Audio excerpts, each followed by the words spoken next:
ঠাকুরগাঁয়ে আগুনে পুড়ে ক্ষতিগ্রস্ত ৭টি পরিবারকে আর্থিক সহায়তা প্রদান করেছেন ঠাকুরগাঁও সদর উপজেলা নির্বাহী কর্মকর্তা বেলায়েত হোসেন। মঙ্গলবার সকালে ঠাকুরগাঁও সদর উপজেলা পরিষদের উদ্যোগে উপজেলার ঢোলারহাট ইউনিয়নের ধর্মপুর গ্রামে আগুনে পোড়া ক্ষতিগ্রস্ত পরিবারের মাঝে আর্থিক সহায়তা ও শীত বস্ত্র এবং শুকনো খাবার বিতরণ করা হয়েছে।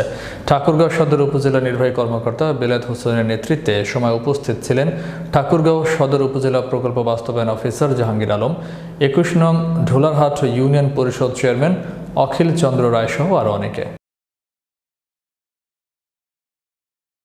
গতকাল রাতে আমরা পেয়েছি, কিন্তু আপনারা সবাই জানেন যে এখন সারা দেশব্যাপী শারদীয় দুর্গোৎসব চলমান আছে। তো এই কারণে কালকে রাতে হাজির হতে পারিনি, কিন্তু আজকে সকালবেলা এখানে এসেছি দেখার জন্য।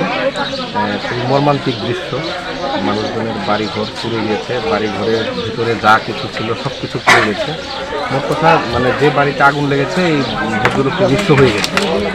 তো আমরা এখানে খবর পেয়ে এসেছি, সরকারিভাবে আমাদের হাতে যা ছিল এই মুহূর্তে আমরা সবাইকে খাবার সহায়তা, কম্বল এবং আর্থিক সহায়তা আপাতত দিচ্ছি। গতকাল 6:30টার দিকে আমি এখান থেকে মোবাইলে শুনতে পাই যে আগুন লাগছে। আমি তাৎক্ষণিকভাবে ইউনো সার্ভিস অবগত করি এবং ফায়ার সার্ভিসকে অবগত করি।